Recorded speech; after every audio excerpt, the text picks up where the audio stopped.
हाय, मैं हूँ आकांक्षा यादव। हम लोग सॉल्व कर रहे हैं Maharashtra board question paper 2023 class 12 mathematics Maharashtra board. हाँ, तो सेक्शन सी का आखिरी सवाल है क्वेश्चन नंबर 26। 12 क्वेश्चन है सेक्शन सी में। आपको सारे 12 नहीं अटैम्प्ट करने, कोई से भी 8 सवाल अटैम्प्ट करने हैं। 3-3 मार्क के क्वेश्चन हैं। तो जो टोटल ये जो सेक्शन सी है ये 24 नंबर का है। तो अभी देखो लास्ट सवाल क्या है।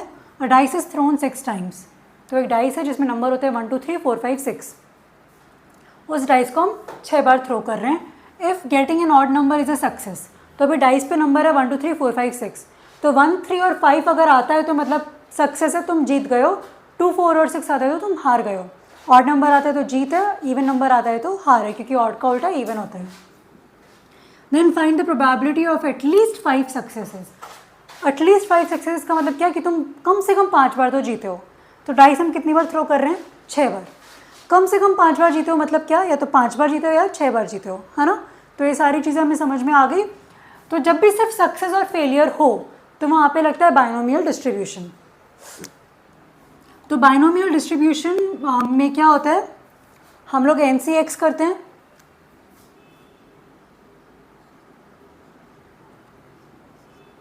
Probability when x is equal to x। जितनी बार तुम जीते हो, n मतलब टोटल नंबर ऑफ टाइम्स जितनी बार वो गेम खेला जा रहा है, x मतलब कितनी बार जीते हो, p to the power x। p मतलब प्रोबेबिलिटी ऑफ विनिंग और q to the power n minus x। q मतलब प्रोबेबिलिटी ऑफ फेलिंग। ठीक है, तो p हो गया एक मैच में जीतने की प्रोबेबिलिटी कितनी है, q हो गया एक मैच में हारने की प्रोबेबिलिटी कितनी है, n हो गया टोटल नंबर ऑफ गेम्स कितने खेले जा रहे हैं, x हो गया कि उस टाइम पे तुमने कितने गेम्स जीते हैं, है ना।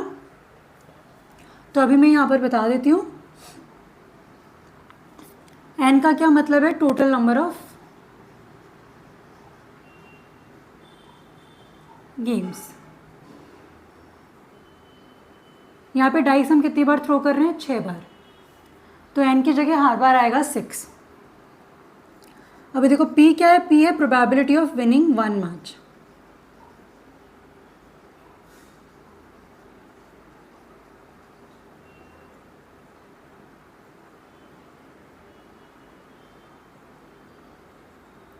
अभी यहाँ पे सक्सेस क्या है, या probability of success. Winning 1 match की जगह भी probability of 1 success.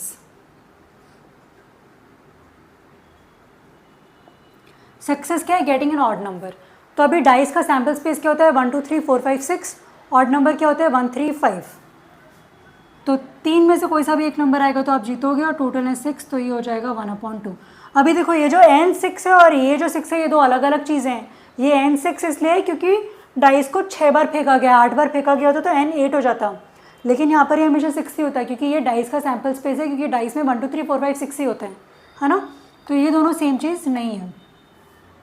Probability of 1 success 1/2 है। अगर जीतने की प्रोबेबिलिटी 1/2 है तो हारने की भी 1/2 हो जाएगी।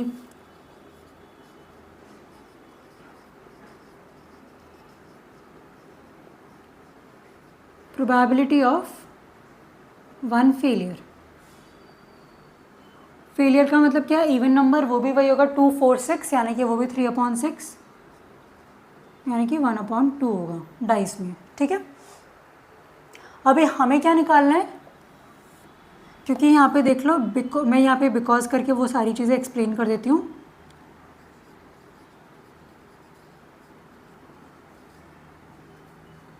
Sample space of dice 1 2 3 4 5 6। अगर किसी को अभी भी समझ में नहीं आया है कि ये कैसे आया है, और अगर आप और डिटेल में सोल्यूशन लिखना चाहते हो तो यहाँ पर है सैम्पल स्पेस ऑफ डाइस 1 2 3 4 5 6। अभी देखो सक्सेस का मतलब क्या है, ऑड नंबर। तो ऑड नंबर क्या क्या है, 1 3 5। इसीलिए प्रोबेबिलिटी हो गया 3/6, क्योंकि ये 3 है टोटल, ये 6 है टोटल, है ना। और फेलियर का मतलब क्या हो जाएगा, जो यहाँ पर नहीं आ रहे हैं वो होंगे 2 4 6, वो भी 3 है, तो इसीलिए फेलियर का भी प्रोबेबिलिटी 3/6 आ रहा है ना। फेलियर का मतलब नॉट एनी ऑड नंबर या फिर इवन नंबर। अभी हमें क्या निकालना है, हमें निकालना है प्रोबेबिलिटी ऑफ एटलीस्ट 5 सक्सेसेस। मतलब कि जो प्रोबेबिलिटी तब निकालनी है जब ये x इज़ ग्रेटर देन और इक्वल टू 5 हो, है ना। ग्रेटर देन और इक्वल टू 5 का मतलब क्या, या तो ये 5 हो या तो ये 6 हो। तो या तो तुम 5 बार जीत रहे हो उसकी या फिर 6 बार, क्योंकि एटलीस्ट 5 मतलब 5 और 5 से ज़्यादा। तो 5 बार तो तुम कम से कम जीत रहे हो, है ना, और टोटल गेम्स 6 खेल रहे हो तो 6 बार भी जीत सकते हो। तो भी x इज इक्वल टू 5 है, यहाँ पे फॉर्मूला क्या है, P I X is equal to X का N C X P to the power X Q N minus X. X की वैल्यू 5 है, एन की वैल्यू 6 है, तो ये क्या हो जाएगा, ये हो जाएगा 6c5। p कितना है, p है 1/2, 1/2 to the power x, x कितना है 5 है। q कितना है, q भी है 1/2, और ये है n minus x, n minus x मतलब 6 माइनस 5 यानी कि 1। अभी x इज इक्वल टू 6 में क्या हो जाएगा, 6c6 हो जाएगा।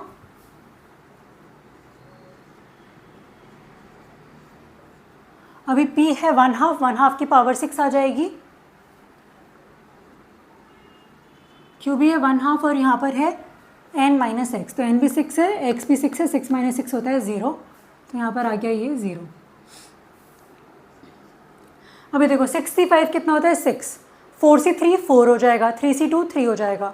यहाँ पे एक नंबर अगर कम हो यहाँ पर नीचे तो ये जो ऊपर वाला नंबर है वही आंसर होता है, तो 6c5 की वैल्यू होगी 6।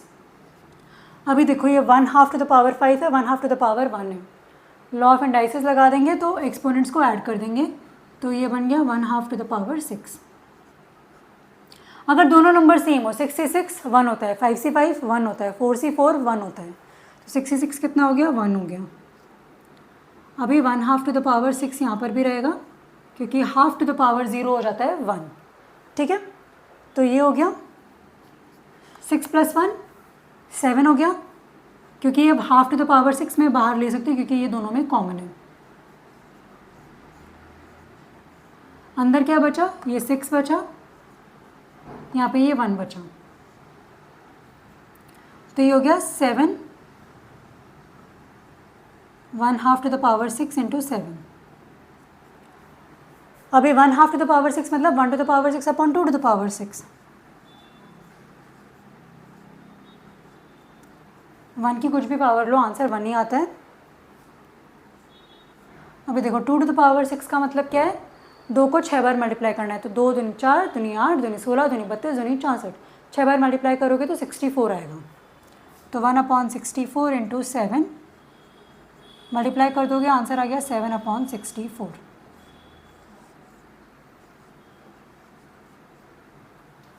ठीक है, तो 6c5 6 हो गया। अगर ये याद नहीं रहता है तो कैलकुलेट भी कर सकते हो, क्योंकि 6c5 क्या हो जाएगा, 6 फैक्टोरियल अपॉन 5 फैक्टोरियल, है ना, और इंटू 1 फैक्टोरियल, तो ये हो जाएगा 6 इंटू 5 फैक्टोरियल, और ये 5 फैक्टोरियल से कट हो जाएगा क्योंकि 1 फैक्टोरियल 1 ही होता है।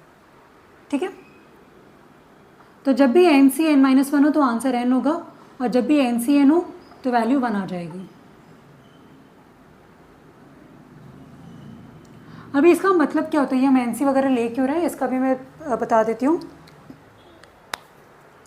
5 सक्सेस के 6 तरीके हैं। 6 तरीके कैसे हैं कि आप पहला मैच हार जाओ, बाकी के 5 मैच जीत जाओ, है ना, ये पहला तरीका हो गया। दूसरे तरीके में क्या, पहला जीत जाओ, दूसरा हार जाओ, बाकी 5 जीत जाओ। तीसरा तरीका क्या, तीसरा हार जाओ, बाकी 5 जीत जाओ। चौथा तरीका क्या, चौथा हार जाओ, बाकी सारे जीत जाओ। पाँचवा तरीका क्या, पाँचवा हार जाओ, बाकी सारे जीत जाओ। और लास्ट छठा तरीका क्या कि लास्ट वाला मैच हार जाओ, पहले वाले 5 जीत जाओ। ठीक है, तो ये 6 तरीक़ों से आपको 5 सक्सेस मिल सकती है, इसीलिए ये 65 हमने किया है। तो ये NC(x) का मतलब ये होता है कि कितने तरीक़ों से वो सक्सेस मिल सकती है, और p to the power x 5 बार सक्सेस मिले तो half to the power 5, half to the power 1।